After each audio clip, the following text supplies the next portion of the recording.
You're listening to the Limitless Broadcasting Network.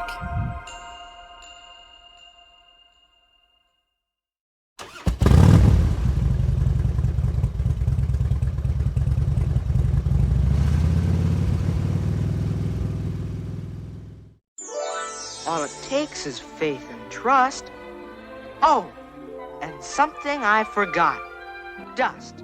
Just a little bit of pixie dust. I solemnly swear that I am up to no good. You're a wizard, Harry. Turn to page 394. Of course it's happening inside your head, Harry. Why should that mean that it's not real?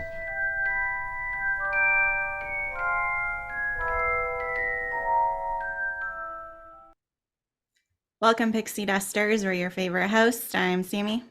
And I'm Ashley. Welcome to the Pixie Dust Twins podcast featuring Dan. Cheers. How's it going? Cheers. That's a nice one today. Yeah. I won't scream. I like it. And we are produced by Limitless Broadcasting. Please go check out all of our social media after the show: Instagram, TikTok, Facebook, YouTube. Thank you. Yes. Guys, I got coffee. Me too. Good job. Well, which one was it? It wasn't last week's. Was it as a Prisoner of Azkaban? I didn't have any coffee in me. Yes. I was surprised you made it through that. I was, You did better than you should have, probably. Yeah. Listen, listen. I act like I live off of coffee, but I honestly don't. I can function pretty well without coffee. Yeah. Good for you. Mm-hmm. I try to do cleanses where there are weeks where I go where I don't drink any coffee and I'll just have like either a smoothie in the morning or tea or That's water. good for you. Yeah. Yeah. I try not to drink more than like one of these a day if I do have it every day. All that caffeine, Yeah. I try not to drink a lot of caffeine. Mhm. I did too much in college and I don't want to go back to that. I remember. Anywho. Yeah. Well, we kind of had to, papers and trying to get all the things done, at the last minute because we were procrastinators, Mm-hmm. It really was a lifesaver. Mm-hmm. I didn't realize that until I had to do early classes because I had drink coffee off and on, but then like the first time I actually had coffee at 8 a.m., I was like, oh, that's what that's for. Mm-hmm. I didn't know I could feel this way. Yeah. So I didn't realize that's what that was for the first semester of our freshman year because I had, without knowing, because it was freshman year, I had Dr. Davis at an 8 a.m. class, my very first semester of college. I didn't know. I didn't know. I just needed Christian Thought 1 and that fit into my schedule. Ooh. I barely made it through that semester. I was tired. Yeah. Every morning. And then I realized I needed coffee. Mm-hmm. And then I made it through the other 2 classes I took of his. That was my own fault. First time, didn't know better. Second and third time, I knew better, but I still did it. Anywho, we are talking Order of the Phoenix today. Mm-hmm. This book and movie is just very it's a hate-and-like relationship or hate-love relationship for me because Harry starts to go through puberty and he starts to just get annoying. But it's starting to get darker. We're starting to see a lot of other things. And then, of course, you have Umbridge. That's a definite hate. Harry's annoyance is more of like I dislike you right now, but I understand what you're going through. It's Umbridge, emo and we know he's phase. going to get through it. Umbridge is never going to change. Oh, never. Mm-mm. Never. Absolutely never. Did she die? I don't remember. Unfortunately, she gets knocked out, and then that's kind of leave because she's in the last one, and I don't think she dies at all in there. She's just. It was very satisfying seeing Bellatrix die in the last one, but I feel like it would have been so much better if it was Umbridge. Oh, for sure. If Umbridge was at the battle and someone took her out, especially if it was Molly. Anybody. The reason it was satisfying is because it was Molly who killed Bellatrix, because of Bellatrix came after her in a lot of different areas. So it was like it's sad because I know you love her, Dan, but I love her too. We love Helena. We love Helena. Absolutely. Like she's amazing, but it was a satisfying villain. Yeah, no, I agree. I mean, I love her in the same way you love Draco. There we go. Yeah. Did you see what I put in my notes? Did you see what I responded in your notes? Did you? You responded? Oh, man. I did. Hang on. That's hilarious. I didn't realize that either. I did it this morning. Let's see here. Yes, I responded. Oh, I see it. Yeah. Oh, that's so funny. Yeah. It's I'm okay with that. At least yours is a BA the whole time. Mine gets whiny. He does get whiny. He does. cries But again, a lot. it's like Harry. He's going through some stuff. Like He's very okay. And next movie we'll talk more about this, but you see the struggle in him finally in the next movie. This one, he's a little B, and I want to smack him not even upside the head. I want to punch him in the face. Like Hermione. But yes. But in this one or in the next one, I want to talk about his struggle fight. I really feel for him in the next one. For sure. Yeah. Mm. Anyways. I feel bad for him. Oh, okay. I thought you were when you said it sounded more like a sarcastic, like I don't know. No. Sorry, your tone didn't come across as you were. No. You agree? Yes. Okay, I feel bad I'm for sorry. Draco. I'm sorry, I misread your Voldy is the worst, so I feel bad for him. Yeah, he is. Mm-hmm. But we're not there yet. We are almost to see Voldy in this movie and book. But as I was going through, leakycauldron.org, you make me so sad and angry because starting at Order of Phoenix, they have barely anything for the next rest of them. I'm like, great, now I gotta go searching. So this compiles a bunch of different things, so it's completely out of order. I apologize. I tried my best. Okay. And some of these I kind of forgot about. And some of these I'll go through quick, some of these I won't. But anyways, starting off, Quidditch. We don't see the Quidditch in the movie at all. It is very prominent in the films because it's a part of Umbridge's punishments to not only Harry, but to also the twins. She takes Harry and the twins out, and this is where you see Jenny also in the book step up into Quidditch and take over for Harry while he cannot be a part of the team. So Quidditch is actually a huge part of the book, and they took it out. Darn you, movie makers! I love Quidditch because it would have given me more of my twins. But anyways, true. Petunia gets a howler. I forgot about this. Dumbledore sent her a howler at the beginning of the book about this is commenting they guard the wizard prison. About the Dementors. Yeah, she acknowledges that she knows what they are in the book. Yeah. Yeah. And it's left out of the movie, and Petunia just plays dumb in the movie. So that would have been very entertaining to watch because it was from Dumbledore. So her getting a howler from Dumbledore, I kind of want to know what a howler from Dumbledore sounds like. Absolutely. Yeah, they robbed us of that. HBO or Max or whatever you're called now. Rectify it, please. In 6 years when we actually get Order of Phoenix. Right. It's gonna be a while. It's gonna be a while. Down the road, you know. Creature actually appears in he does appear in the film adaptation, but his most important moment in the book is cut out of the movie. So Harry actually, when he has the vision of Sirius being tormented in the mysteries, he actually goes to Grimmauld Place to see if he can find Sirius there first. Creature lies to him and says he's not there, and that's why he then goes to the Department of Mysteries. If Creature told him, yes, Sirius is here, he's fine, he would have never went to the department. Sirius wouldn't have died. It's all Creature's fault. Yeah. Little runt. I couldn't remember why I didn't like Creature so much. Because he's only in my movie. It's like all I could think of is what he did in the movies. I'm like, I remember not liking Creature reading the book, but I don't remember why. And now I remember why. And I don't think I have it in my notes, but I remember I read a trivia somewhere too that they were not going to have him in the film at all. And then JK was like, no, could you please include him because he's kind of important down the line. So thank you. I need him in the movie. So that's why he has that very brief appearance in here. Yeah.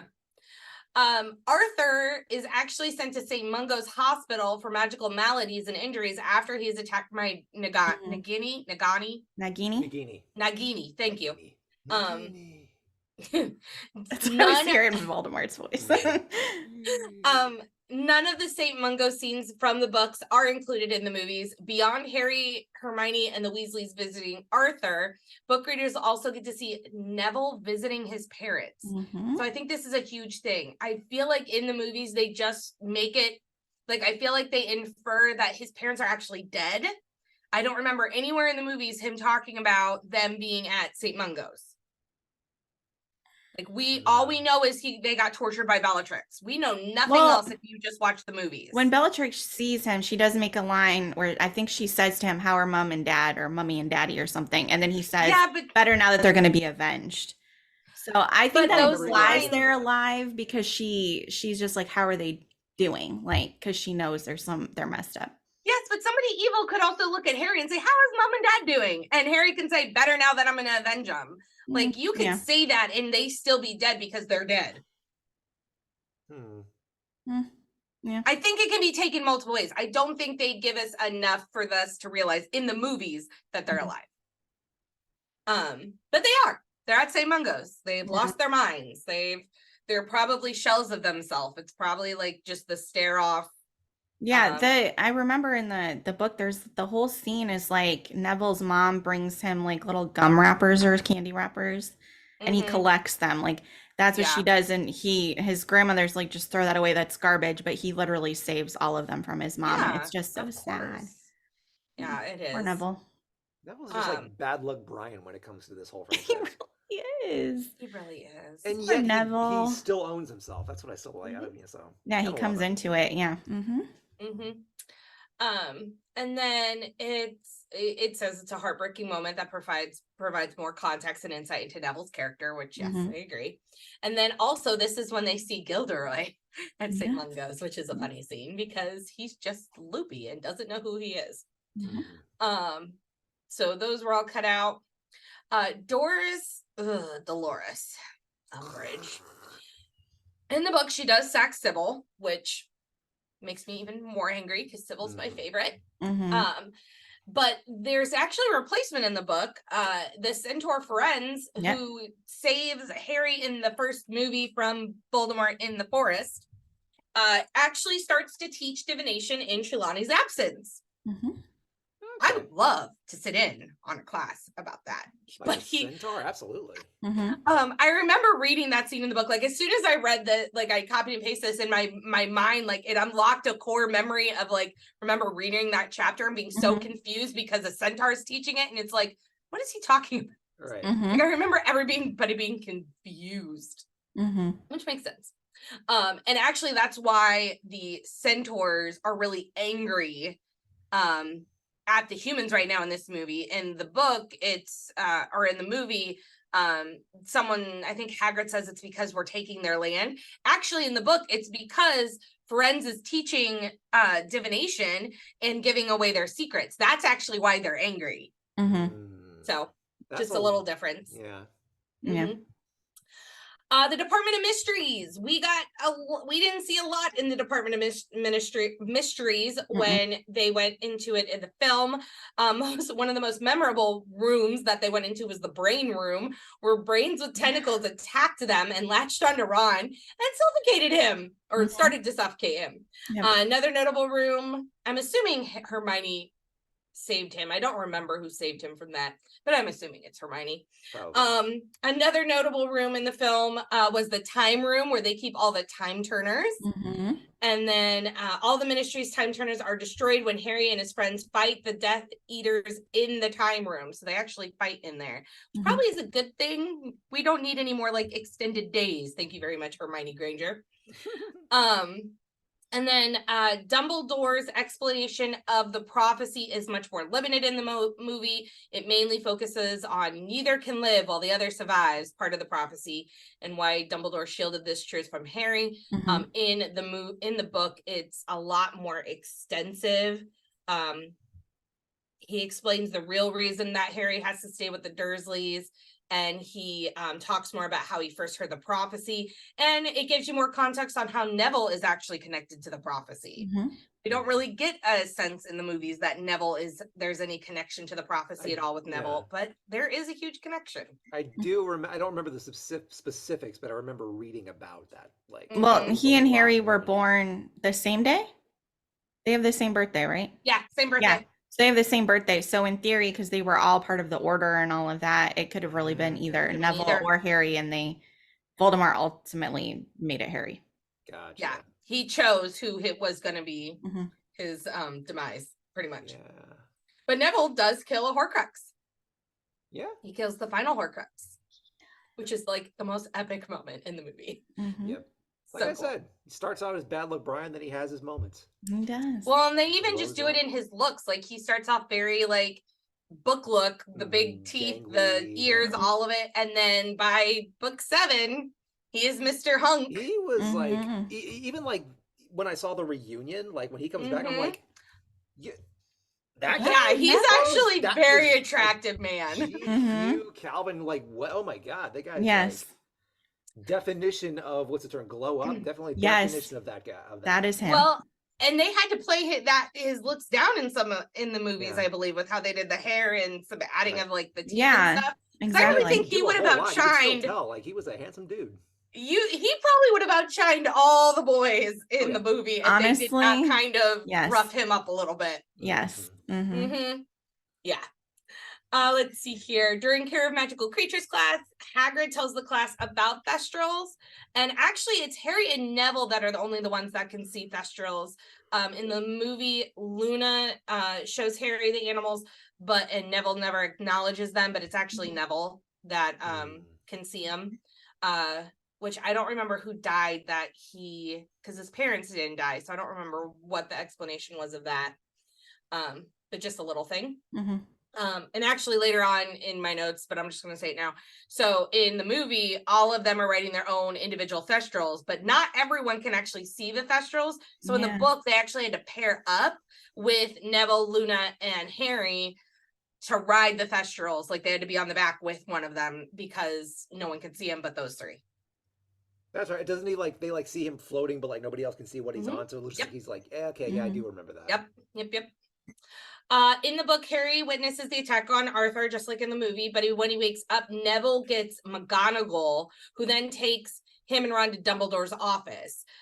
There, the Weasleys and Harry take the port key back to Grimmauld Place to see what is going on. So there's more to it than just he Mhm. sees the vision, and then the next thing we know, it's Christmas, and he's sitting with them at Christmas. Mhm. So there's a whole sequence with that, and the fact that they have to take a port key to Grimmauld Place and not the flue system, because then they could follow him there. It's Mhm. it's interesting. After Christmas, the Weasleys, Harry and Hermione return to the school on the night bus, and I just wanted to mention this because I feel like we got robbed of another night bus scene. Yep. That Mhm. would have been so fun. Love that night bus. Oh, so much fun. And then actually, Harry's relationship with Cho Chang is just played down largely in this movie. I remember it being a lot more involved in the book. Yep. Mhm. They had a whole date in Hogsmeade and a bunch of different stuff. And there's a plot hole where they mention Hermione mentions Cho being nervous about her owls, but actually Cho is actually a year older than Harry, and they mention it in this book. She's actually year 6. Okay. So Harry going after the older ladies apparently.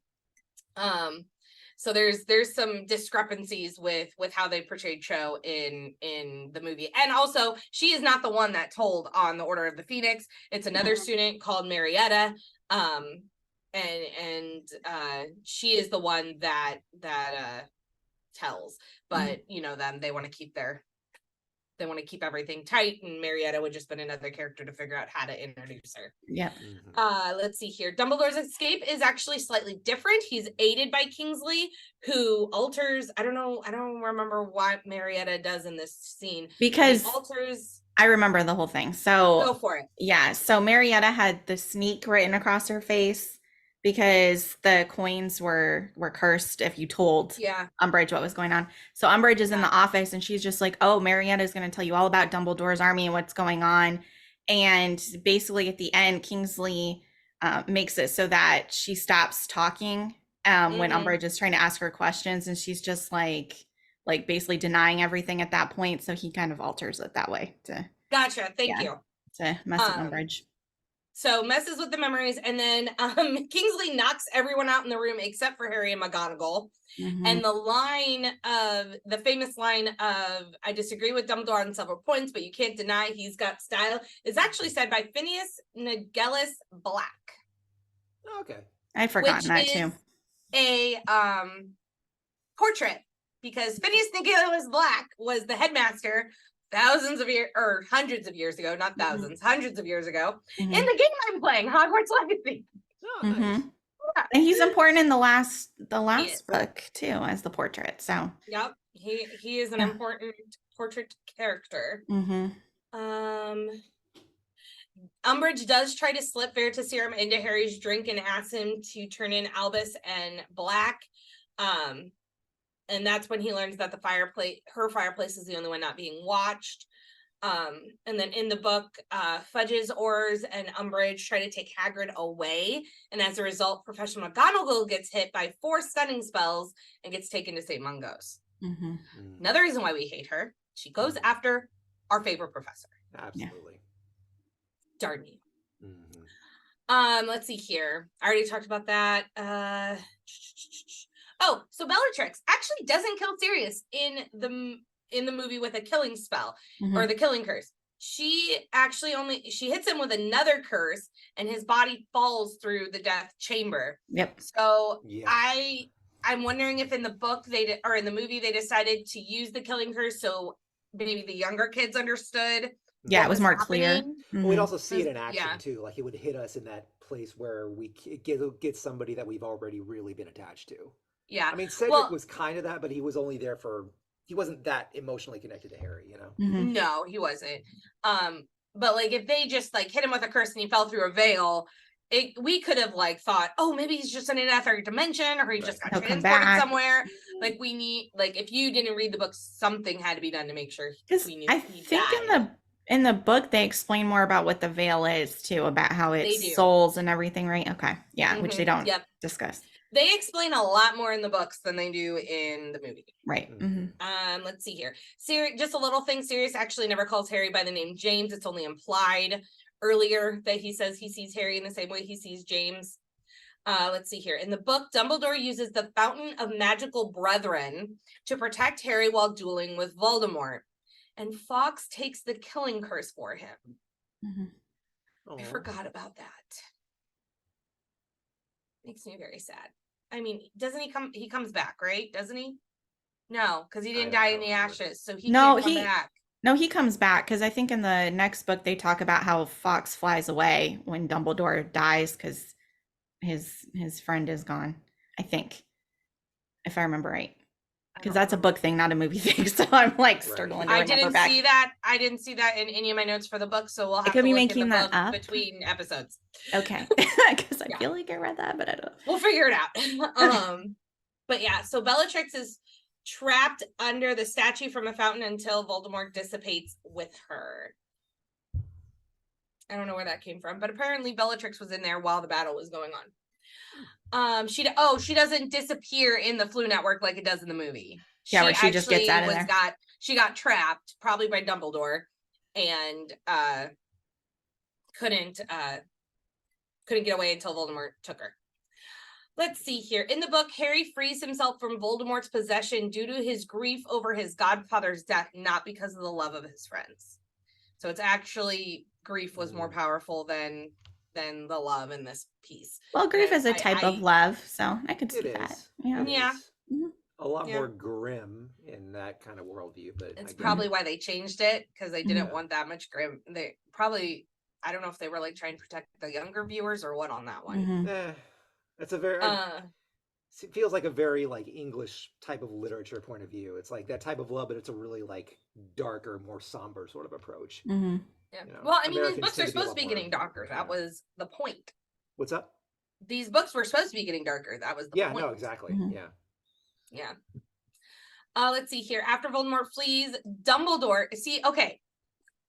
This is why we needed a calm, cool and collected Dumbledore all the way up to this point because Dumbledore shouts at Fudge in this book, not movie, book. For the first time ever, Dumbledore yells at somebody.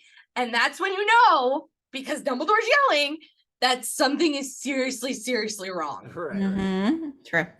The movie's killed it. That's all I'm going to say. Yeah. I mean, you're right. There are reasons. Anyhow. Let's see here. Draco's, of course, newfound hatred for Harry is due to his father's arrest. That was omitted. So the scene where Harry tries to curse Malfoy, Snape takes 10 points from Gryffindor, and McGonagall returns to Hogwarts and awards Gryffindor 250 points and Ravenclaw 50 for the battle at the Department of Mysteries, which was also omitted. So pretty much Draco just hates, like, full-fledged hates Harry at this point. Draco's attempt to attack Harry Potter on the Hogwarts Express with Crabbe and Goyle to get revenge for his father's arrest is only stopped by the members of Dumbledore's army is also admitted. So they're on the way back from school, going home, and they admit this whole scene of Draco going after Harry. Also, there was a scene at King's Cross when they get home. The members of the Order of Phoenix have a talk with the Dursleys about Harry, and this unfortunately never happens in the movie as well. And then some of these I got from a different source, so they're kind of out of order. In the novel, Harry actually yells at Ron and Hermione about everything he has done when they mention when Dumbledore told them about not telling Harry anything. He mentions saving the Philosopher's Stone, killing the Basilisk, fighting the Dementors, getting through the maze, and fighting off Voldemort. He's angry, and he actually yells at them. In the movie, he just kind of mentions one or two things and kind of lets it go. Oh, I think I'm talking too fast because I'm about to get hiccups. Okay. And then Hermione, Mrs. Weasley tries unsuccessfully to exorcise a boggart from a dresser in an upstairs floor. And Harry finds her confronting her worst fears, and that's her family and Harry will die. Yeah. I can see why they took that out of the book or of the movie. That would be very hard. Yep. And then one thing I haven't mentioned yet, Hermione and Ron are prefects this year. Yep. Okay. I just want to ask. I know he wasn't going to choose Harry. He has a lot on his plate. But why Ron? I feel like all the boys in Gryffindor. Why not Neville? I feel like they picked, that's true though. Honestly, he could have picked Neville, now you say that. Because I feel like Ron was like a pity pick. And I hate to say that, but I feel like that's why. Because he was so upset in the last one about Harry's in the Triwizard Tournament. You didn't tell me that you entered and you get all this attention and blah, blah, blah. You know how Ron was. Yes. That's because I don't understand. He doesn't have the best grades. He certainly gets in some trouble. Yeah. I know Hermione does, but she's a very good student and she will try and uphold the rules. Like, has he done anything to make himself stand out at this point? Like, I don't Ron? think he really has. I don't think so. No, he's just been Ron being Ron. Yeah. You're right. I feel like he was the only. See, this is what I think happens. I think Molly got to Dumbledore and said, "Listen, I need a redemption from the twins. I need you to make Ron a prefect." Maybe Molly went full Karen on that one. She could have. She's like, listen, Dumbledore. That's what I'm guessing. Listen. I don't know. Oh, goodness gracious. But yeah, Neville would have probably made a little bit more sense. Neville would have made more sense. Made a lot more sense. Now, part of me wonders the reason she probably chose Ron, like literary wise, maybe because there needed to be some separation between them and Harry in this book. Because I feel like there was a disconnect. Right. Most of the book between the two until like the army, Dumbledore's army and everything started. Yeah. And even then there was still felt like this, I don't know. Well, Ron up until now has been more or less a sidekick. So he needed to be defined more than just, hey, here's Harry's friend. So I kind of get it, but I feel like she kind of came up with that as she was writing this. Like, oh, yeah, I need to do more with him. Have I done anything with him up until now? Nope. It's fine. Nobody will notice. We did. Yeah, we We noticed. noticed. We noticed. Yeah, so that was an interesting choice. Mhm. And Harry, of course, is not understanding why Ron was chosen over him, Right. No. or why Ron was chosen over him, which none of us understand either. Mm-mm. We're with And you, Harry. We don't get it either. yeah. Mm-mm. And then Ron and Hermione ride in the prefect's carriage on the bus, or on the, not the bus, the train. The train, yeah. And this is when he rides with Neville, Jenny, and Luna. And this is where Jenny introduces Luna to them because they're both in the same year. Yeah. So there's that. Oh, but by the way, I don't think I added it in here, but the movie completely changed one of the Patel's houses, and I totally Yes. forgot about this, and I don't even think They I weren't ever in the noticed same house. it. Yeah. Mm-hmm. I think it was Padme. Is I can't Padme? remember. I think it's Padme. Padme is a prefect, and I saw it in a list, and I'm like, why is Padme a prefect? And I kept reading. I'm like, oh, she's actually in Ravenclaw. Yeah, She's she not was a in Gryffindor. Ravenclaw. No, they were not placed in Gryffindor together. One was in Ravenclaw. Mhm. Yeah, which I found interesting that these twins were like separated, because usually, well, twins can be different. I mean, Mhm. my dad and my, yeah, okay. Yeah. But yeah, I thought that like blew my mind earlier. I'm like, wow, I really do need to read the rest of these. Mm-hmm. Yeah. There's a lot that I'm just not remembering. Like, Yeah. there's so It's a much lot going of on in books. info It to really keep in your is. head.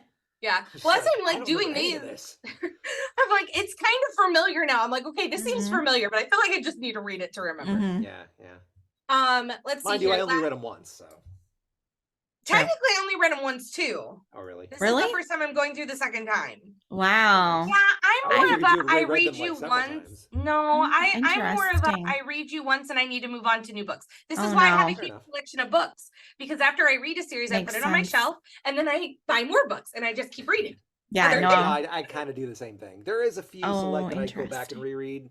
But yeah, no, I kind of get it though. Like, Yeah. that first time experience, there's like something special, and once you've done it, it's like ice cream. You know, Yeah. your 18th bowl of ice cream isn't going See, to be as good as your first. I like rereading them because now I know so much stuff, so I can pick out Yeah. little things, and it just adds to the story. And that's why Yeah. there's certain books that I do go back and redo. Mhm. But, Yeah. Harry Potter should be a series that I go back and reread. I'm just I've done it really bad multiple at going times. back and rereading them. Mhm. Actually, Interesting. scratch that. I've reread The Sorcerer's Stone a couple times before this series. Mhm. Because here's my intentions. I always intend to go back and reread them, and I'll get through Sorcerer's Stone, and then something else catches my eye, and I'm like, oh, I want to read that. Oh, I want to There you read go. that. 'Cause it's a Oh, I wanna read commitment. that. It's a It lot of is. pages It in the is. Harry Potter books. Well, a lot of my books are big, thick. But that's what I'm commitment saying. books. Like, but you have Yeah. 7 of them to go through. It's Yeah. a lot of Yeah. commitment. That's how Yeah, it that's is. why I tend to like, if I'm rereading something, I'll just listen to it like audiobook or something. Yeah, that's how I got through them the last time. It was easier for me to do the I audio. can't do it. I can't do audiobooks.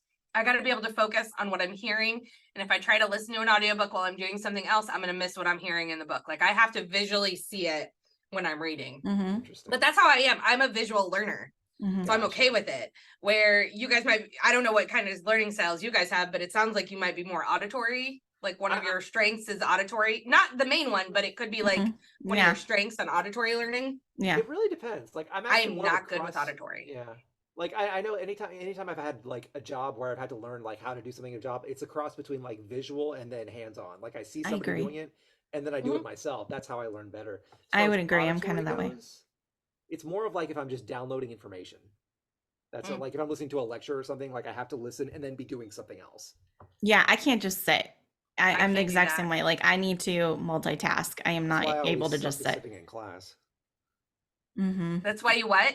I said that's why I always sucked at like sitting in class and trying to like pay attention to lectures and stuff. I was Mm-hmm. like, It's yeah, it's like- kind of boring. I'm listening, but I'd be kind of like fidgeting. Or You're that doing something kid. with my hands or That whatever. kid. Or I just fall asleep. If I like force myself to pay attention, then I just feel like fall asleep. Like, Oh no.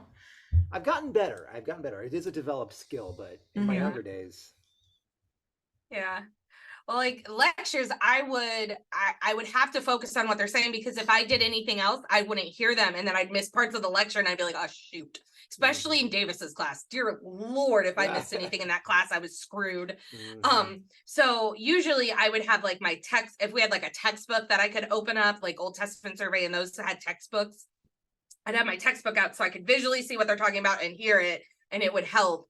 but auditory learning is not one of my strengths. I had to like write I took copious notes. Yeah. I hate auditory learning. So Now, when I can do hands-on, I'm visual and hands-on. So when that happens, Yeah. I can do it much quicker.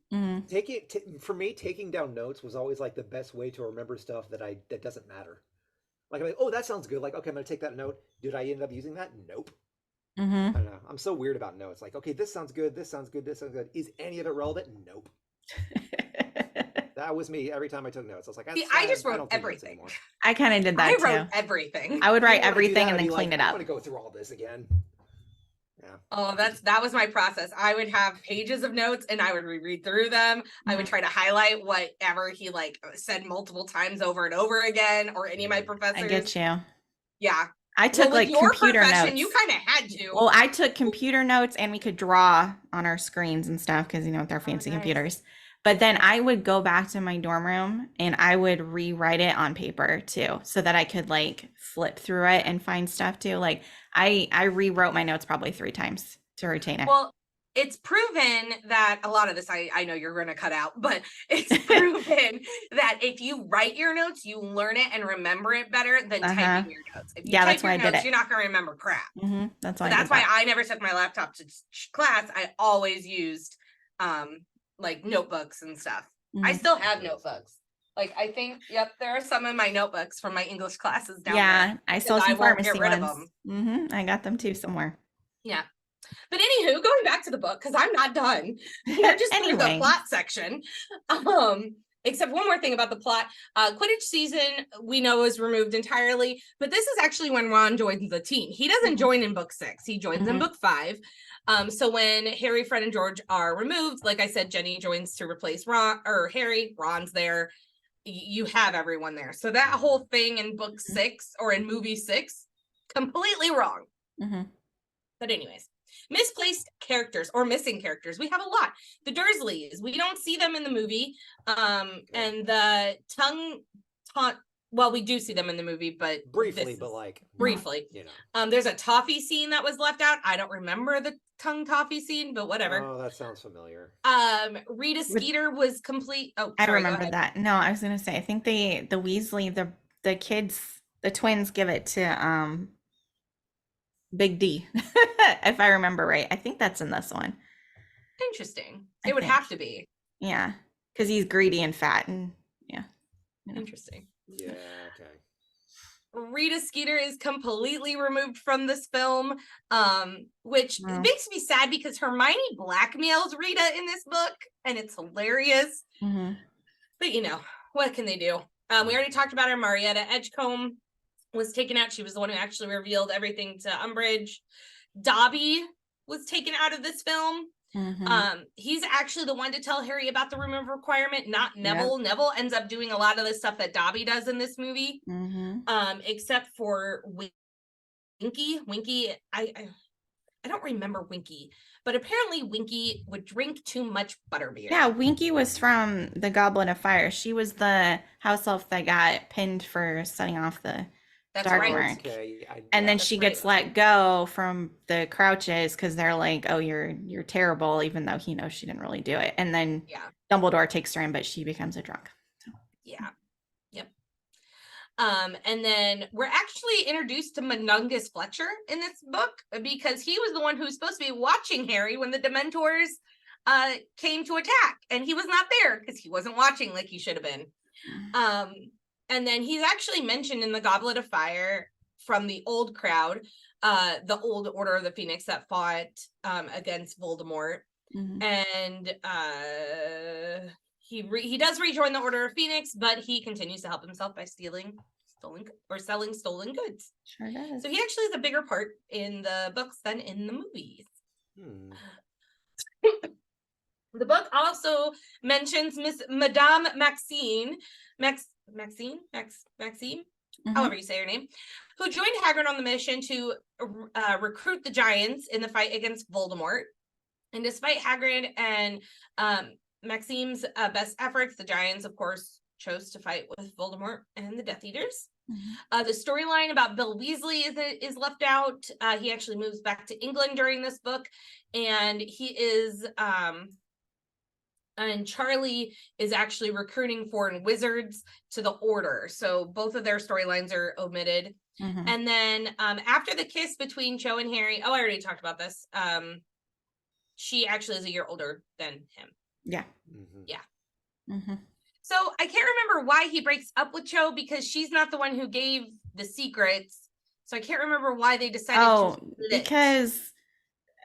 Because there's like a whole thing, you know, because Harry kind of sucks in this entire thing, in the book and the movie. duh. And and they go on like a day, but Hermione had asked Harry to meet her, and I can't remember what they were doing. But when they were at Hogsmeade, she was like, "Oh, come meet me at this time." And so Harry tells Cho that when they're on a date on Valentine's Day. And so she's like, "Oh, you're meeting Hermione Granger? Are you kidding me?" So there's like this whole thing once again, where there's some jealousy about Hermione and Harry, even though they're clearly not together. So there was that whole thing, and then they just fight, and then he just kind of stops talking to her, I think, eventually. Yeah. Huh. Yeah. Oh, yes. The joys of being young. Being a Yep. teenager. Okay, that's the book. That's what I got on the book. Okie dokes. That was a lot today. It was, but it's good. It's good. Not too bad. Okie dokes. So on to the movies. So this one again is rated PG-13 for sequences of fantasy, violence, and frightening images. Kind of makes sense, you know, getting a little scarier, as we said. Yeah. It's a fantasy adventure, not a kids movie. Director David Yates, producer again David Heyman. I think he's on for all of them, and David Barron. Writers Michael Goldberg and J.K. Rowling. So we have a new writer for this one. The other writer, I think he was busy and he couldn't return, I think is what it was. This one came out on July 11th, 2007, and its box office gross in the USA was $292 million. Nice. It's 2 hours and 18 minutes long. It's got a 78% rating from critics on Rotten Tomatoes, 81% audience score, and a 7.5 out of 10 on IMDb. Haters. IMDb It's is what they do. It's what IMDb does. It's I'm just trying to I know, see. but I'm going to call it out Reddit every for movies. episode. This one, the lowest rated one so far is Chamber of Secrets, and then this one is the second lowest rated so far. Like of the out ones of, we've oh, talked so about. far. Yeah, out of what Okay. we've talked about. Yeah. Mm-hmm. I can Yeah, I've been understand tracking Chamber it of out of Secrets, but, curiosity. Like, this one really is one of the better ones. Listen, I don't know. Don't This ask one? me. I think it is. I don't know. I think there's a lot of good to it. Yeah. In my mind, anything that's like after 3/4 just gets better and better. Like the first two are great, but they're more or less kid stories. That's just how my mind works. Yeah. That's true though. You know? Mm-hmm. Like still, when they start getting older, in general, like there's good and there's bad, but as a whole, I tend to like those better. Mm-hmm. That's See, this is the one I would like I least put in when I'm watching Harry Potter movies. Interesting. I avoid this one most of the Yeah. time. Well, I mean, Harry's whiny. Yeah. Which, whatever, it's normal. I mean, is it really but Harry? Though, Umbridge, what? Is it really Harry, or is it? I mean, because we do know he's pretty much more or less being haunted by Voldemort, like in his mind. So it's like, yeah, he's whiny, but he's kind of got his reasons, you know. And he's all worked up because, you know, what literally just happened was he saw Voldemort. We had the death of Cedric Diggory right in front of him, and that's like got to be super traumatizing as a teenager. Yeah. And he's got hormones. That's I understand that. I understand all of it. I just it feels like, and it's not, I'm saying that it's not good writing or a good movie. I'm just saying it feels like nails on a chalkboard sometimes when I'm listening to it. Because I know he's a teenager, but part of me wants to look at me and be like, would you man up? Just because they're prefects doesn't mean you have to whine about it. Just be like, he's trying to protect you. Why are you getting angry at Dumbledore? Like, I get annoyed because I'm seeing all this on the outside. His reactions are exactly how they should be in this book. The writing's great. Just for me, it's like nails on a chalkboard. Okay, that's fair. Still a great movie, still great writing. Mm-hmm. It's just personal preference. Mm-hmm. That's true. Moving on. Cast. So we have the beautiful, the wonderful, the amazing Helena Bonham Carter as Bellatrix Lestrange makes her appearance. Mommy, sorry. I love her. There is no hate, Dan. I love her. I love Bellatrix. Have you ever seen the interview where she talks about her kids and their friends and acting like Bellatrix to the friends? I can only. Is this the wand one, have or it, is this but a I can't different one? imagine. Yes, I did see that. Yes. Yes, it's the wand one. Like Yes. it's so I'll find it and send it to you, Dan. It's hilarious. It's no, very thank you. funny. Yeah, where she threatens them with her wand. It's hilarious. And Yes. the friends like seriously are like Yeah, scared they're out of freaked their out. mind. They listen to her because of that. I She think it's has so a funny. crazy side that she actually taps into. People don't Yes. get that. Like she's Mhm. not Well, just acting. I don't think you have to. I mean, He she's was married to Tim. married Burton, to for Tim. God's sake. Well, she Like, was. well, she was Married okay, to Tim not Burton. still. Yeah. They're divorced. Okay. hmm Yeah. Yeah. Point is, like, you have to be a little.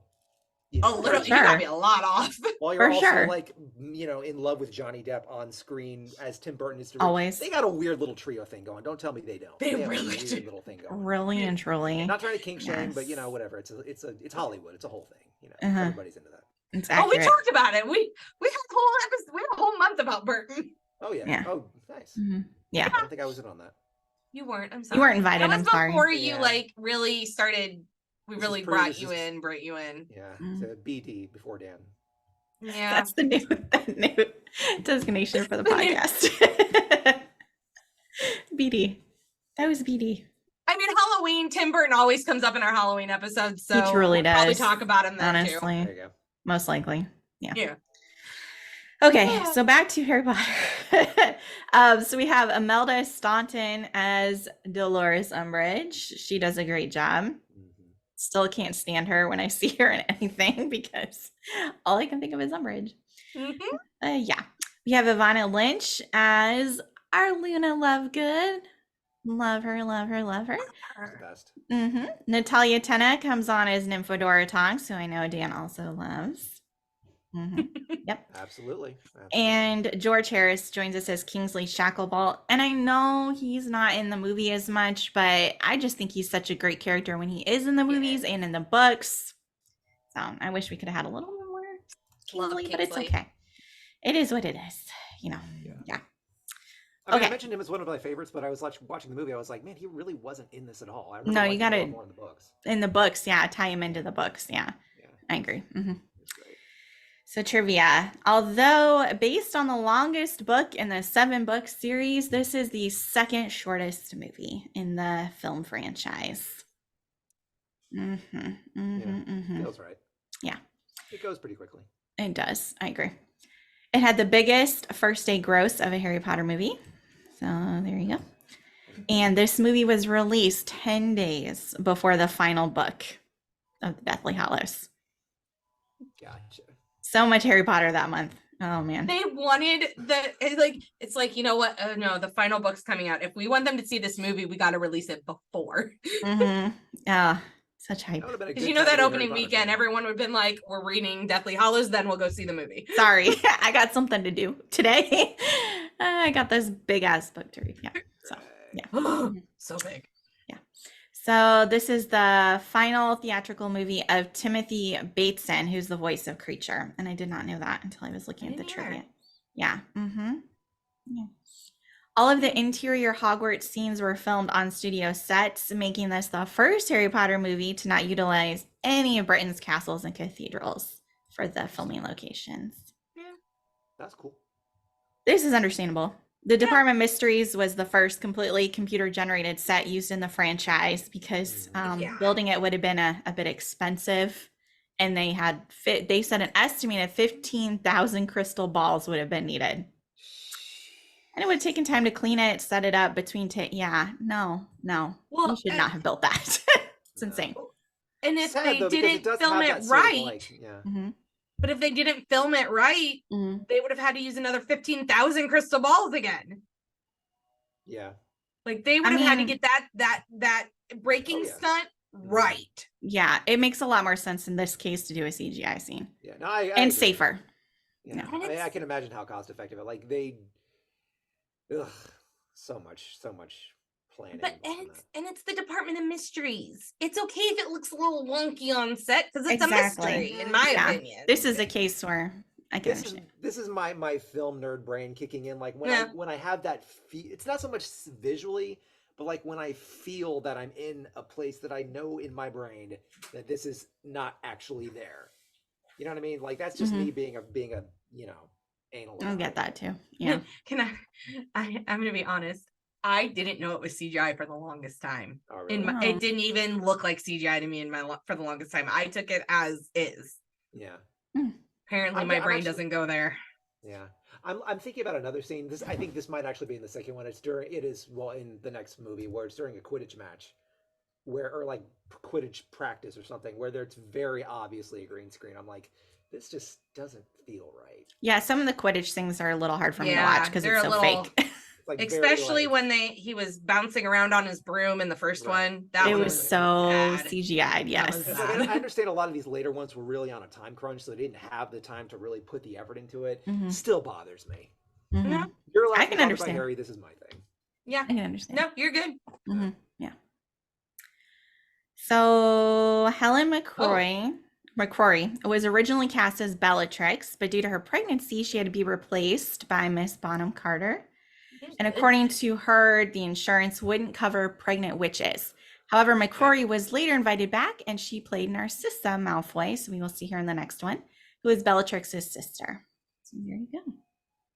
Yeah, that was a better. I'm glad. I like the decision there, even though it was the yeah. pregnancy that caused it. But I liked the decision because I think she was good Not as Narcissa. Crazy, but definitely like a darker, just less crazy. I feel like. Yeah. She would have been like a harder Bellatrix. Yes. I agree with that. So I think makes a better Narcissa. Narcissa. They call her Sissy. I'm just gonna call her Sissy. You can call her Sissy. That's fine. So Ivana Lynch, she beat 15,000 girls for the role of Luna Lovegood. 15,000 girls. She was 9th in a line of 30 finalists, and when it came to viewing audition videos, producer David Barron stopped viewing after her audition and said, "This is Luna." So, and I know her whole story is fascinating because she is a big fan of Harry Potter. She was super into the books before she auditioned. And she had written letters to JK about wanting to be Luna. So I think her story is just so much fun. The fact that she got to play Luna. Perfect as Luna. I love it. I agree. And to add to it, the radish earrings that are worn by Luna were actually made by Ivana. She made the radish earrings. So there you go. Perfect fit right there. James Phelps and Oliver Phelps, who are Fred and George, make a cameo appearance in the picture of the original Order of the Phoenix as their deceased uncles, Fabian and Gideon Pruitt. Yeah, I rewatched the movie after I did this, and you can they're barely in it, but you can see them standing off, I think on like the left side of the picture, if I remember right. You can see them standing there. So I thought that was fun that they got to be included in that. Ashley's thoroughly inspecting the photo now, or trying to find the photo. I'm trying to find it. While you're doing that, Stephen King said the character of Dolores Umbridge was the greatest make-believe villain to come along since Hannibal Lecter. I remember when he came out and said that. I think that's hilarious that Stephen King said that. That's great. He would know. He would know. He absolutely would know. I think that's one of the things that actually got me like perked up when it came to Harry Potter. Like, because I was a big Stephen King fan, not much of a Harry Potter fan. So seeing him praise it, I'm like, oh, maybe there's maybe you should check this out. Yeah. Yeah. What? It's hilarious. There they are. You see them, right? Okay. Plaid shirts. Yeah. Yep. That's yep. It's a blink and you miss it moment, I feel like. Yeah. Because you're so focused on like Sirius and Lily and James that you and Lupin kind of straggling in the he has a straggly hair in the picture. It's interesting. Yep. Anywho, sorry. So Tonks's hair was kept purple instead of pink like in the books because the filmmakers felt that the color pink was associated with Umbridge. So they were trying to keep that over there. Stay in your lane. Probably the pink is over that side. Yeah. And I'm fine with that. That makes sense. Solid. Daniel Radcliffe came up with the idea that as a gesture of respect to Lupin, this is like a big long sentence to say Lupin, that in his lessons, if you remember, Lupin was always very put together. He had like the sweater vest and everything, when he was doing teaching. So Daniel Radcliffe suggested that when Harry is teaching, that he dresses in a very similar manner to Lupin, is basically what this is saying. So that was his suggestion. I thought that was very... I like that. Yeah, I was like, that's a really nice little callback. I really liked that too. J.K. Rowling provided more than 70 names for the Black family tree tapestry, complete with the details of relations between each member. 70. Okay. Dedication. Yes, she's got it all mapped out. So she's like, here you go. This is her world. This is her life's work. I mean, she knows. It's gotta be. She's got it. Yeah. Since this movie would include wand dueling at an elite level, a specific wand choreographer, who's Paul Harris, who's actually a professional dance choreographer, was brought in to design the style and technique of the highly unorthodox way of fighting. So it consists of 5 basic spellcasting moves, which each of the actors and actresses were then allowed to adapt slightly to fit their characters. So like Lucius is a bit formal and stiff fighting, but Sirius is snappy and more spontaneous, like a street fighter. That makes sense. Yeah, but I was just like, oh, that's very cool. Yeah. In the book, Ron is selected to join the Quidditch team and starts training for the Quidditch Cup. And Rupert, like you said, Ashley, and Rupert was actually disappointed that whole subplot was removed from this movie because he was looking forward to it, but they did add back in the scenes to the next one, so he did get to be a part of it. And I can understand that. Yep. And okay, when Harry, Ron, and Hermione are discussing Harry's kiss with Cho, the 3 begin to crack up near the end of this scene, and this was actual real laughter from the 3. And director David Yates thought it was good for the scene, so he kept rolling. Good call. Well, how he describes it, it's hilarious. I'd be cracking up too. I know, it's such an awkward scene. Like, I don't know, I would laugh too. I agree. It was kind of wet. Yes. Well, it's like, okay. Oh, I can see because he, okay. She probably was something like that. Okay. And that's just so. That's like, isn't that how it happens when you're that age and you're like describing something? Like, there's nothing more honest than that. Exactly. So yeah, I really like that they left that in there. Yeah. While filming the standoff scene in the Ministry of Magic, Matthew Lewis suffered a perforated eardrum after tilting his head while Helena Bonham Carter had improvised sticking her wand in his ear as a sort of Q-tip to torture him. Ooh. Yikes. Yeah, so apparently he was deaf in that ear for a few days afterwards, but he did laugh about it later. And initially, Bonham Carter had no idea that she injured him. And when she found out, she immediately regretted doing so and apologized profusely. So there you go. Oh. Yeah. Oops. She described him as such a nice young man. Yes, and she says he's a nice young man, which I could see that. Yeah. But oops. Oops. When Sirius dies, Daniel Radcliffe's reaction was so agonizing that it caused Helena Bonham Carter, Emma Watson, and Bonnie Wright to cry. And I could see that. He really pulled out the emotions in that. He did. Well, I mean, so I watched an interview about this, and the emotion was so real and so raw. That's why, you know how in the movie they kind of take the audio away and do something. Oh yeah, because they didn't want to play it. I did read that. Because they didn't want to play it. Originally they were going to play it, and then when he expressed all that, they're like, oh God, we need to do something else because this is it was lot. Too much. It was too much for what they thought the audience would see. And imagine he's doing this as like a 15, 16-year-old. Wow. Yeah, Daniel has some skill. He really does. He does, honestly. Honestly, in hindsight, I wish they'd left it in. Yeah. I mean, or a deleted, make it a deleted scene that we could see later. Where we could hear the actual scene. I would like to actually hear it. Yeah. Maybe.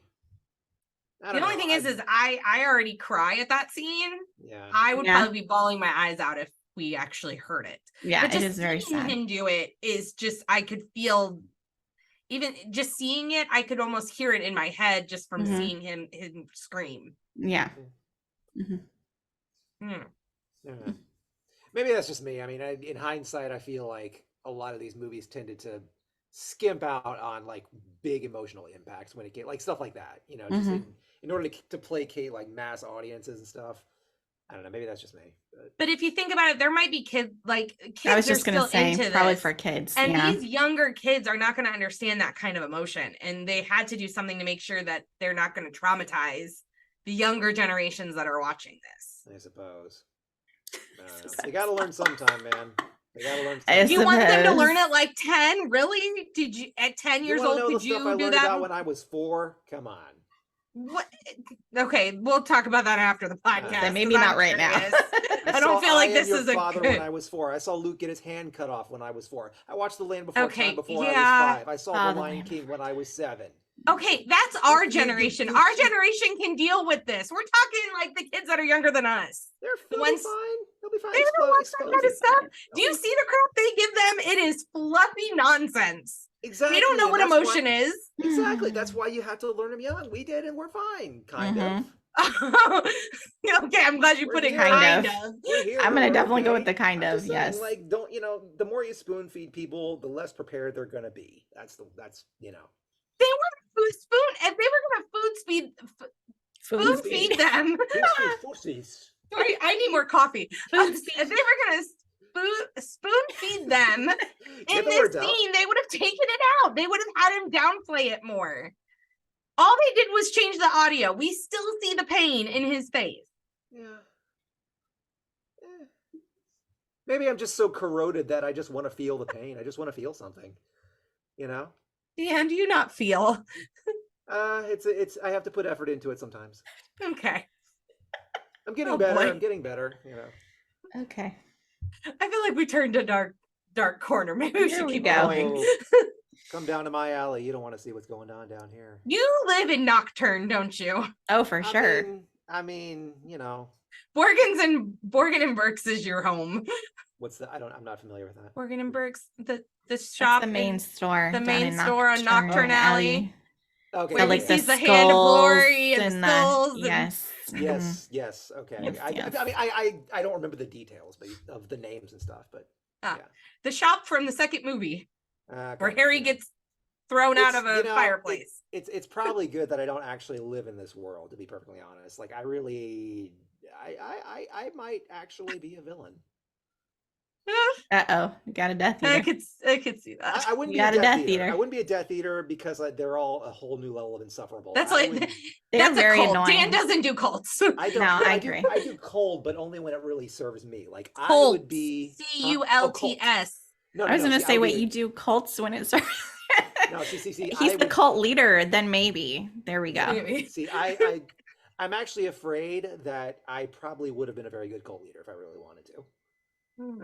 That frightens me. So there we go. We got a new that wizarding, frightens me too. a new wizarding cult. I'm just Or saying. Dan. But see, as a whole, like I would probably just end up doing my own thing. I'd be some sort of rogue that people would fear, but I would, you know, You're not trying to take over with the world. You're just causing mass mayhem. more or less, yeah. More, Yeah. yeah. I can get behind that. Yeah, Okay. more chaotic neutral. I like that. Yeah, I can see I- that. Yeah. I'm the Chernobog from Fantasia. Okay. Oh dear lord. Okay. It's a scary reference. A Did I bit. ever tell you? Did I ever tell you what people were saying? I was talking to my dad one time. He was like, "Yeah, I know when that came out when I was a kid. You know, kids were like wetting their pants." I was like, "Really? That was my favorite one." That's my favorite. What was your dad's reaction? He was a little scared. He was my Like, favorite okay. one. He was big and Chernobog. He's big and scary and cool, and he's throwing a party. Oh boy. Anywho, Anyway. what's featured in this? Would you movie? like me to move on? Okay. Yes, I want you to move on. This is getting a little scary. Okay, so this movie. Still love you, Dan. I love it. All right, so this movie featured some references to the British educational system. So from the mid 50s up until 1987, students aged 16 were given ordinary level or O level exams in all of their major subjects for which they could receive their general certificates of education. This corresponds obviously to the ordinary wizarding level or owl exams that are given at Hogwarts. Students who wanted to go on to university stayed on for 2 more years to take their advanced A-level exams, and that corresponds to the NEWTs, or nastily exhausting wizarding test exams. So there you go. Interesting. Yeah, did not know that was what was They going on with didn't that. stay so. in school longer than, I mean, we have to be there until like 18. Yeah, We apparently- have to. Well, this was only till They- 1987, so I don't know what they do now, but that was a thing. But even during that time period, we like our Well, yeah, parents we were still had going to go all the school. way through 12th grade, Mhm. and they stop at 10th Yeah, they're like, unless "Peace they out. want to go to university. I'm good. Bye-bye. Yeah. I like how they call it university. You and I would have stayed. You know, we would have. Oh, I love school, so yeah, I would have stayed. Yeah, I'm a nerd. same. Sorry. It is what it is. Okay, so I already talked about this, that they were not going to put creature, and JK was like, no, I would like him to be included. Thank you. Okay, so many fans, I did not know this, so I was curious what you guys thought. Many fans were critical of the scene where Harry sees Voldemort at the train station dressed in a Muggle suit, saying it was out of character for him to do such a thing. But director David Yates and producer David Heyman defended the scene, although each had different takes on it. Yates explained it was Voldemort's way of taunting Harry, and that Voldemort could appear in plain sight in a crowd of Muggles who would not realize how dangerous he is. And Heyman said that it's a figment of Harry's imagination, symbolizing Voldemort taking control of Harry's mind. I always just assumed it was like a dream because he wakes up on the train 2 seconds after they show it. So I was confused about this. I'm like, was that supposed to be a real thing? Because I never thought it was in any of the times I've seen this movie. Yeah. I don't know. I always saw it as a combination of like it was a dream, but it's a dream being influenced by the presence of Voldemort. So like it is, but it's not. You know what I mean? Well, I thought like when I saw it, I thought it was one of those things where he saw somebody dressed in a nice suit, but his mind was playing tricks on him, and he saw Voldemort's head in it, but it was actually just another ordinary guy. Like it wasn't him. Movies where it's in his brain. That's how I took it. Yeah, I didn't think he was actually like there. Yeah. If he was actually supposed to be there, then yeah, that is very out of character for Voldemort to be in a nice black suit like that. He would never dress that way because he hates Muggles. So no, he wouldn't. That's a Muggle thing to do. Exactly. So it's not a real. So that's why I see it as like this just ruined my whole take on it. I just it's like it's the spirit of Voldemort influencing him from a distance, and his mind is sort of just putting a personification of that fear. Yeah. So like his mind sees him in a suit. Yeah. I agree with that statement. Yeah, I have no problem with that. Like physically there in the train station, like they're saying he is. No. I have a problem with it. That makes no sense. So I'm not going to go with that because it does not track. No. This, I did not see your note until just now, so I was trying not to laugh when we were talking about Voldemort. Okay, so my Snape's redemption. It's a bit hard. Again, Mr. Snivellus, I need you to calm down, okay? You drive me nuts in these. But he does pass along the message about Sirius. He does try and save him and look into it and help when Harry gives him that secret coded message. He does attempt to be of assistance. Although Ashley's response to this, for our friends who can't see our notes, says, I roll so hard I see my brain. She's so rude about this. This was hard. I was like really struggling to come up with something for my little Snape's redemption for this. I mean, he does inadvertently help Harry without actually helping him. It's not his fault that Harry couldn't chill out and had to go. But he still kind of takes credit for it. Yeah. So, you know. Listen, if he actually wanted to help Harry, he would have gotten the message to them and got a message or went and looked. And then came back and said, Harry, look, Sirius is fine. I've checked in. We're good. When was he going to do this, though? Harry? I don't remember. Because to be fair, then Harry just went off because he's just like, let me go. I'm going to go save Sirius. I'm going to go look into this. I'm going to do all these things by myself because Harry I don't remember the timeline. Harry is a stubborn Gryffindor. So he was like, I got to go take care of this. We are stubborn. Yes. So to be fair, not that he would have actively sought him out, because I do not believe that Snape would have done that at all. No, I don't think Snape probably did. He probably wouldn't have known where Harry was anyway, if he had wanted to. He probably was like, oh, Sirius is in trouble? Yeah, sure. I'll go look into it. We know. Now, come on. We know that he actually did try and help and pass the message along. We know this is a fact. We know it because it's in the book. It's not in the movie. Well, it's implied in the movie. Inferences. Oh my goodness, this girl. Listen, I don't have much more time to not like Snape when it comes to his redemption. So I know. I'm so excited. It. We're getting into my era. We're gonna have a lot more to throw at you. So I can't wait. We're gonna have a lot more of his redemption to throw at you in the next. I know, and I'm just kind of milking the non-redemption right now because he's a jerk face in this book. Like, just even. In the book, probably. No, even next movie, even next book, you don't have much redemption in that next book. Oh, I have a list. You can fight me on it if you want when we get there next. We will fight about it. We can fight. Because the problem is I'm gonna come. Are you coming from the movie or are you coming from the book? I'm gonna do all of it. Okay, I just wanted, because my fight is only going to be from the book. I'll full disclosure, I can see the redemption in the movie. How he does there's something he does in the book where I just can't. Okay. We'll get to it. It's next episode. Okay, let's move on. Favorite characters. Dan. Hey, my turn. First one I had to list, obviously, Tonks. You know, my wife. Luna Lovegood. Gotta love Luna. She's something special. Yes. And interesting, I don't know if you, Ashley, or you, Sammy, one of you had mentioned that she and Harry would have made a really interesting combination, like a really interesting match. I think both of us agreed on that. Honestly, I never thought about it until I saw them together, and now I think they really would have. Like, maybe not as ideal as him and Ginny, but it definitely an interesting take, like a very interesting direction. You know, so it would have been fun to see where that went. I agree. Twins, as always, just playing it up, as always. We've mentioned it several times, but Bellatrix, you know, mommy, sorry. And then sadly he wasn't in this as much, but Kingsley's like a bold good choice. Dude's just chill, dude's just cool. So yeah, love that dude. I love your note. Hey, Ashley's allowed to love Draco. Leave me alone. When it comes, I'm just saying, nobody is judging you. I promise. No one's judging you. No judgment. I love her too.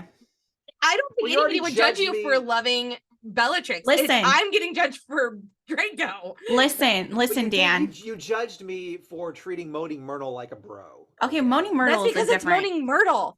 I'm sorry. Moaning Myrtle. Hilarious. I can't get behind. I can't. Moaning Myrtle is a different thing. But okay, when Ashley was trying to make Brett watch these movies, I don't know if we're doing that anymore.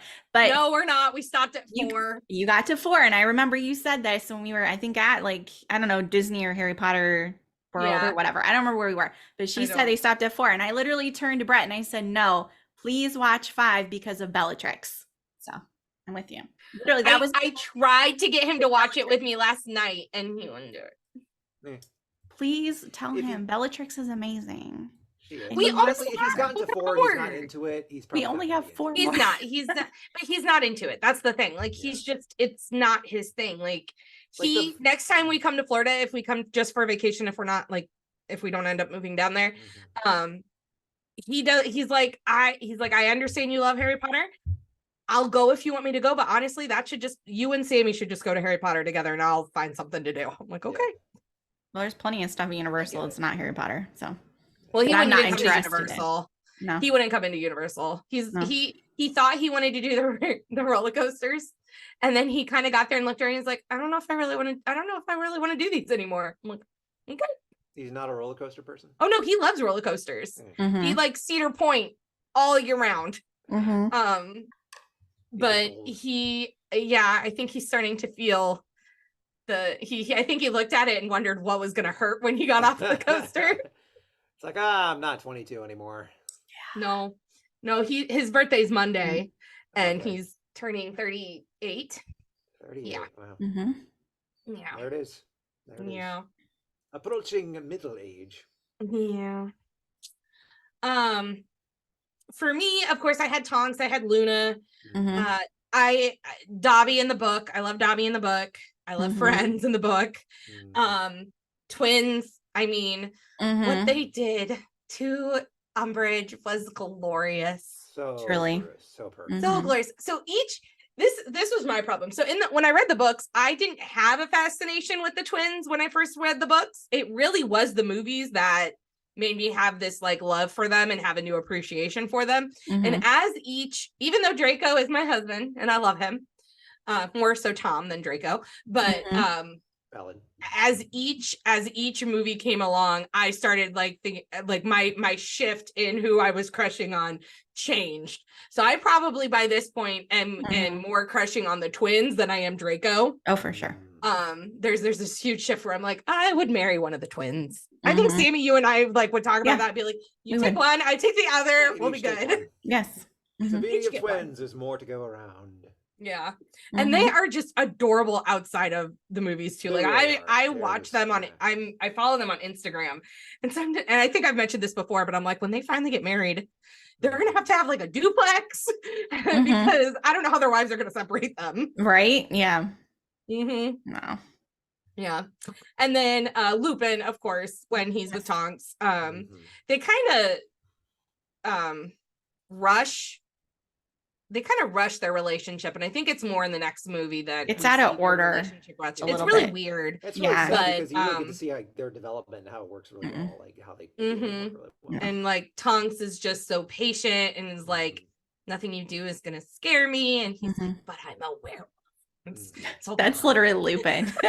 Dramatic, but I'm a werewolf. He is. He's a drama queen. He is. Such a drama queen. A little bit. But yeah.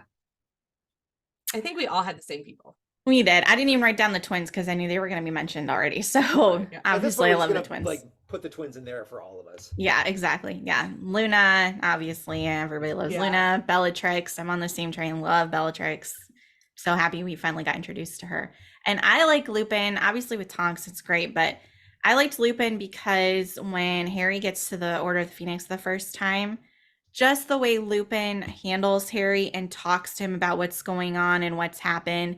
He's the most level-headed, reasonable, and the way he talks to Harry was just so caring. And I just love when Lupin and Harry get to interact. I just think it's great because you got Molly on the one hand who's just like, no, he can't be part of this, blah, blah, blah. And then Sirius acts like Harry's his best friend. And it's like, you still gotta have some sensitivity, friend, you know, like he's not a grown-up, so you can tell him, but you got to tell him a certain way, and Lupin fits that bill.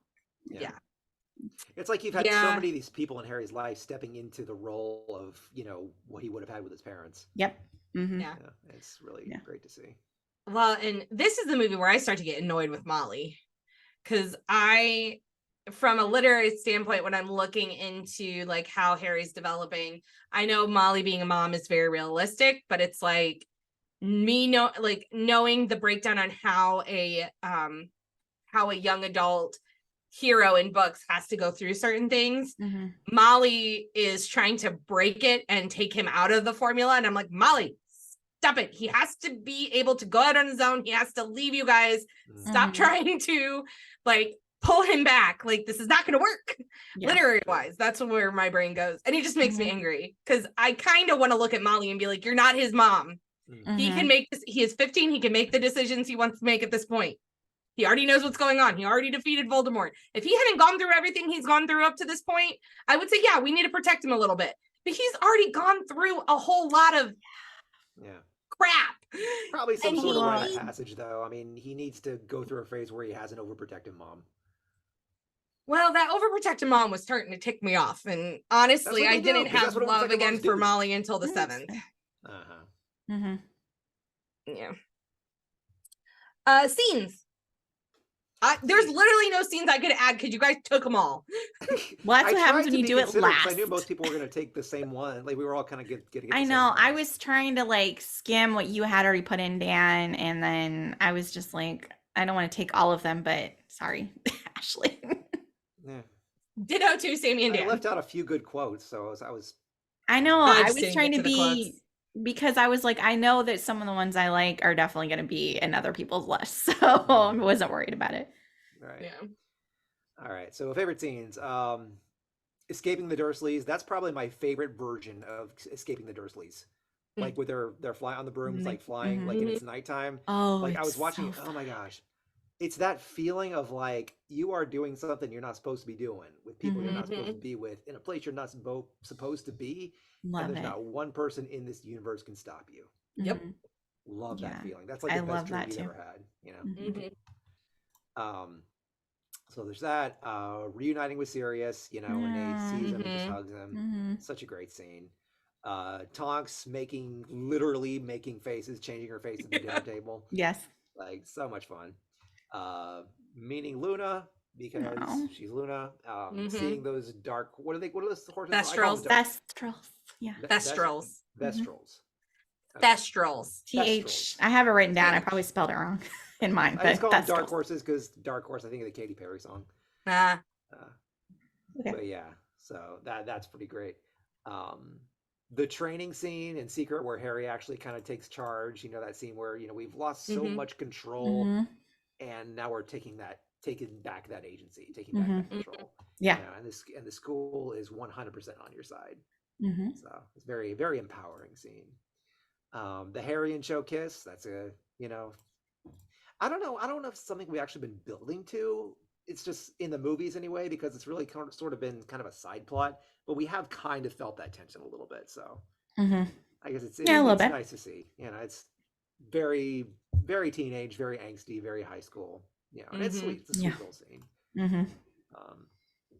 And then, as I said before, seeing Harry step into that role of leader, who really he didn't really want it. I mean, everything that's happened to Harry, he really never wanted any of this. But then when he actually takes charge and steps into that, you realize that he's perfect for it. Like that's one of those scenes I like seeing how much of a natural leader he is, especially after we've seen just the soul suckingness of Umbridge, and how it's just she just kills all curiosity and creativity and all that, and Harry's like, nope, polar opposite, encouraging, and it's life-giving to me. Twins, how they exit the school. I'll let somebody else expound on that because that's one of the best ones. Ashley, you can do it. Yeah. Yay. Umbridge getting what she deserves, and then Snape. I just like this because it's 100% circumstantial and 100% he did not have to do he literally did absolutely nothing and still inadvertently helps Harry out. I love that too. Just the pause, right? Like where he stops and kind of looks at Harry, and then Umbridge is like, "Paffett, what is this? What is he talking about?" No idea. Oh, sorry. My brain had to catch up with that scene. I'm like, what are you talking about? The part where she wants to pull out the truth potions or whatever. Yeah. And he's like, sorry, I'm afraid you've used up all my potions interrogating Miss Cho. So unless you wanted to poison the boy, actually I have that as a quote, so I'll leave that later. But it's like Snape didn't have to do anything. Like he literally did absolutely nothing, and he still helped Harry out. Just 100% circumstantial. It's fun. Okay, Snape doesn't like Umbridge, so I feel like he's also just wanting to mess up Umbridge's life too. That probably is a true. Twofer. It's a true. And he literally has to do absolutely nothing. Just show up and gloat. That's all he does. And he gets to hurt two people that he absolutely can't stand. That's kind of everyone's goal, really. We've all wanted to have a situation like that. Yeah. And he just kind of shows what are you gonna do? Yeah. Oh, the twins. The twins. So the gloriousness of what they did is beautiful. I feel like I remember watching. Did this movie come out? When did this book come out? The book? When did this book come out? The movie? The movie is 2007. 2007. The book was, Sometimes I feel like I remember reading this scene and being like, I have a couple teachers I would like to do this to that we had.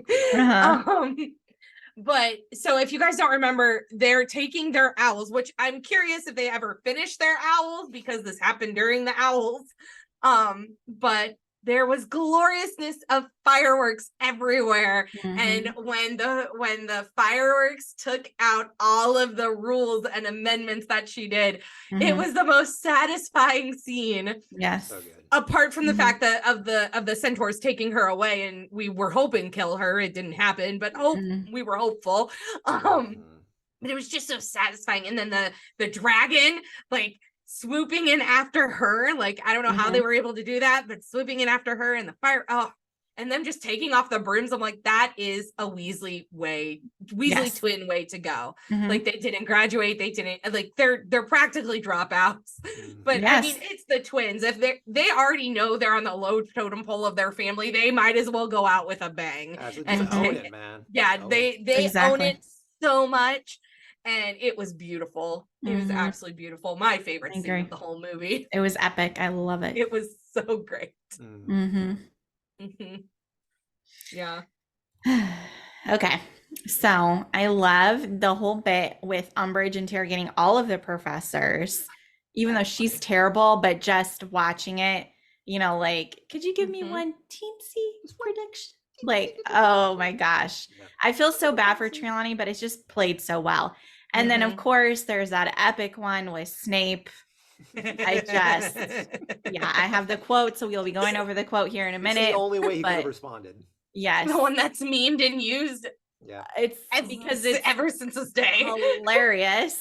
I love love how he it. smacks Ron in the head too for no Yes, reason. exactly. Because he I'm s- laughed because he Yeah, thought he it was laughed, funny. yeah. So Deserved Snape it. was just like, "Bow." Yep. Oh, it's classic. I love it.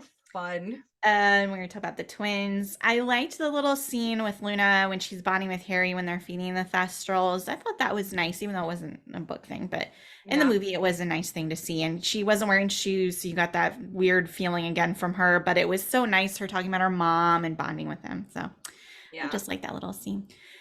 And the Ministry battle, that whole thing is so great. Like when the Death Eaters first appear. That part is really great. Like Bellatrix just popping out of the dark, waving her wand. So Oh, scary. yeah, I love it. It was good scary, but it's scary. Yes. Oh, so great. And then just the whole battle with Voldemort and Harry and Dumbledore, and I love it. You shouldn't have come here tonight, Tom. It's so insulting the way he so said that to him. insulting. Yes, it's just so insulting. Dumbledore knows exactly what he's doing. Oh yeah. Yep. Mm-hmm. Oh yeah. He's so unmoved. Like, you are not a Dark Lord. You're not a dark anything. You're. Mm-hmm. I'm not afraid of you. You're a pathetic little student. Never rattled me. Exactly. Yeah. Never once. So great. Well, Dumbledore's the only one he's scared of.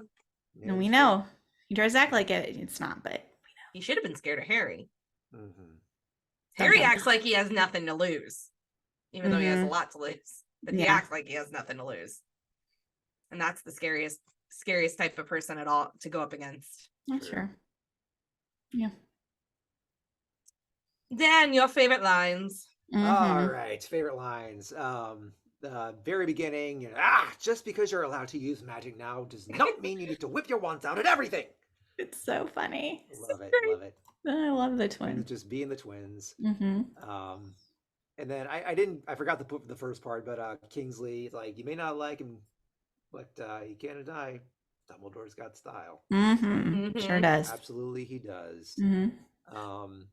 After the kiss scene, like, Hermione goes through this whole big spiel about what Cho is going through, and it's all detailed. Ron's like, I didn't pick up on any of that. Because you've got the emotional range of a teaspoon. Mm-hmm. So good. Yep. Let me start cracking up. Mm-hmm. Yep, because it's funny. And then when they first discover the room of need or whatever Requirement. Requirement. That's what it is. Yeah.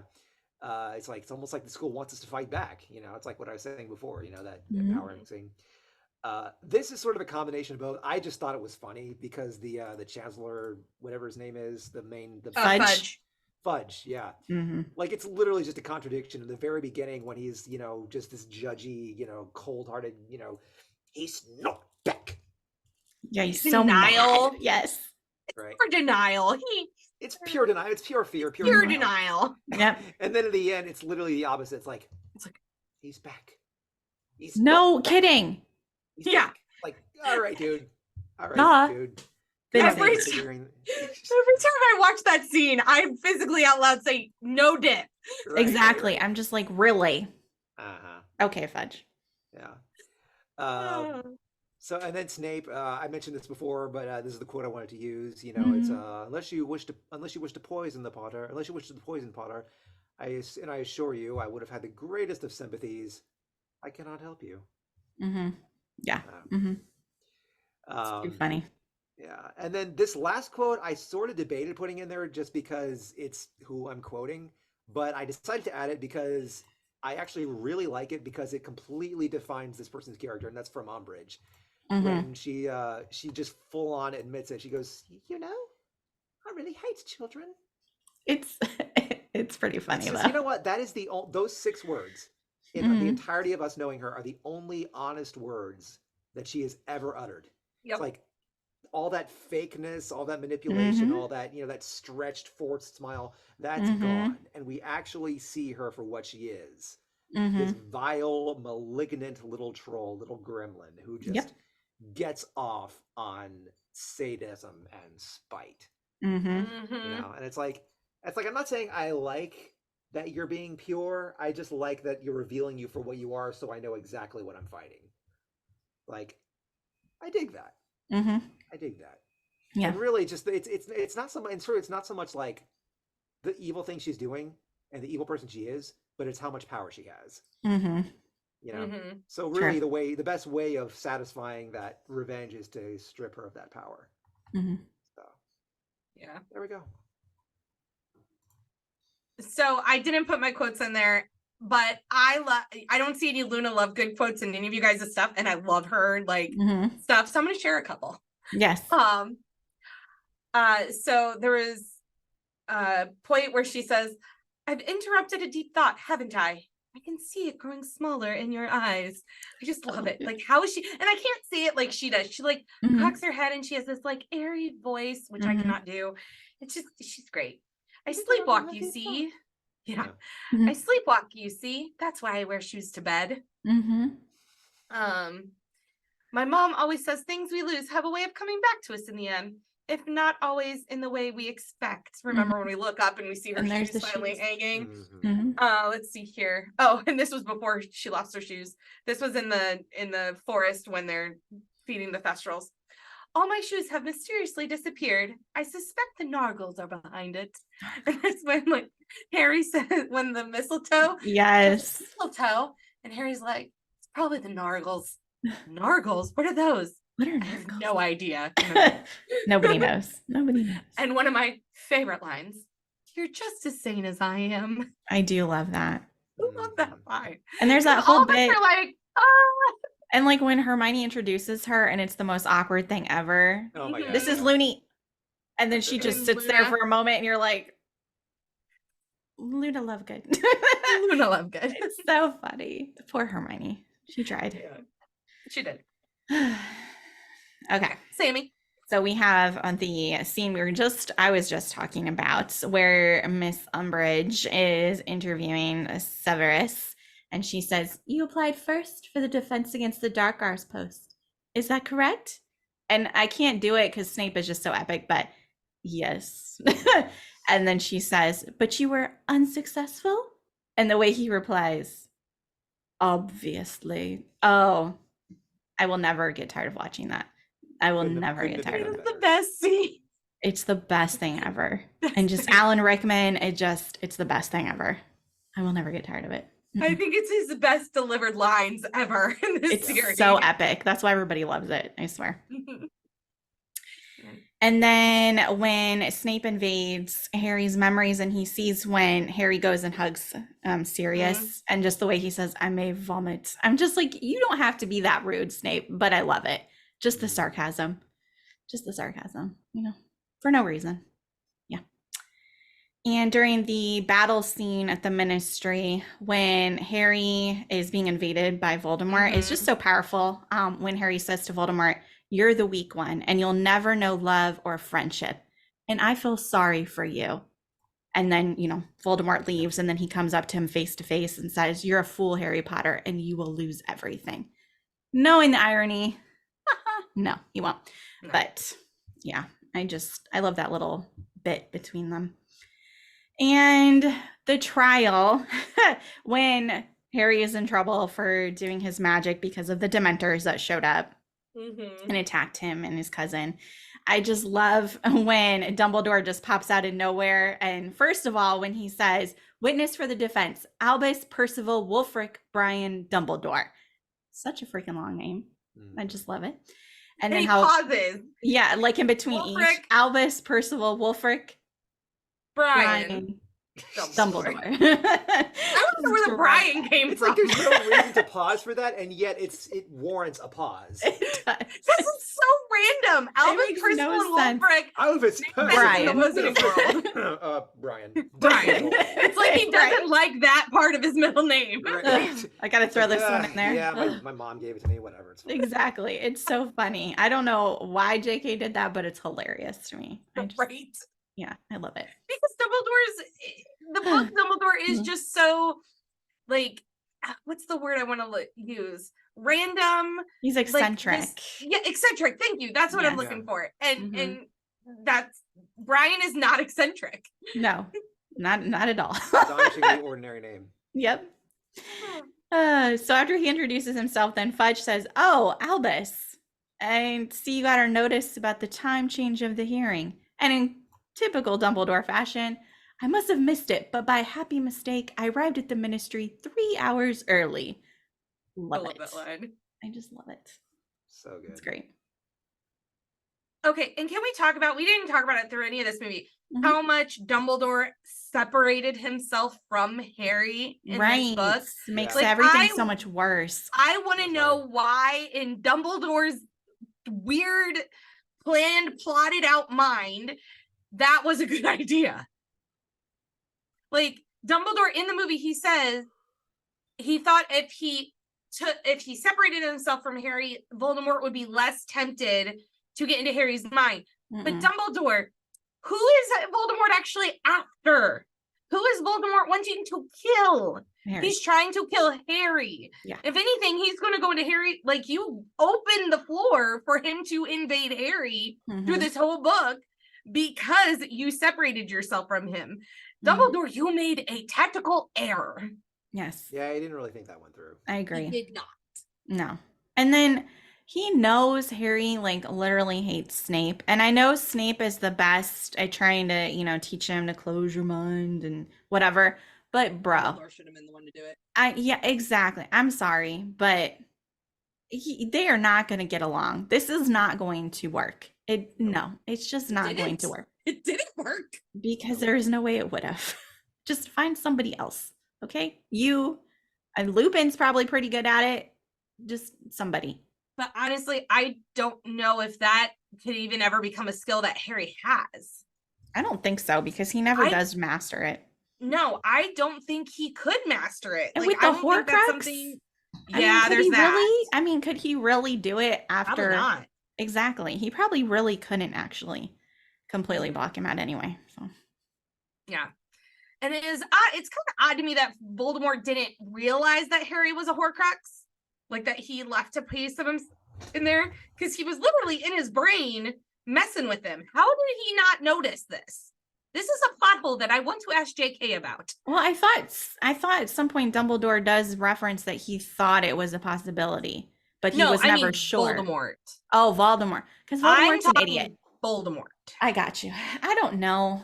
Because Voldemort is stupid and he's drunk with power and he thinks no one can touch him and he just has no logic to. Yeah. Dumbledore's known this whole time. Yeah, Dumbledore okay. I was going to say, I'm pretty sure Dumbledore talked about it, right? I'm talking Voldemort. Because, yeah. And Snape was in his brain. I'm surprised Snape didn't, like, feel that presence. Literally, the Horcrux is Voldemort's presence in you. How did Snape not notice the presence of Voldemort in his brain? I don't know. See, these are little plot holes that I'm like, I know you planned out everything, but I have questions. Mm. It doesn't take away from the story. It doesn't mean that it's bad. It's just things I think of as, like, what was your thought process on this? Why didn't you think of this? Right. Did you think of it and just decide it's not important? I just want to know. Okay, fair. Yeah. There we go. This has been a very long episode. Yeah. I mean, we didn't start right away and then we got off track, but yes. Anything else for the Order of the Phoenix? I got nothing. All right.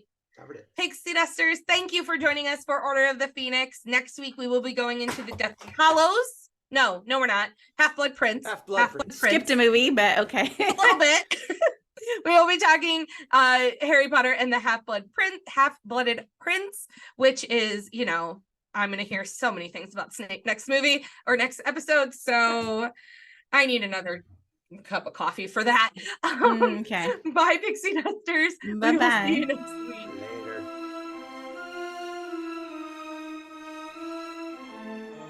Thanks for listening to the Pixie Dust Twins podcast featuring Dan. The show is written and produced by Ashley and Sammy, except for those manifestos, which are all written by Dan himself. Intro and audio editing by Sammy, logo created by Ashley.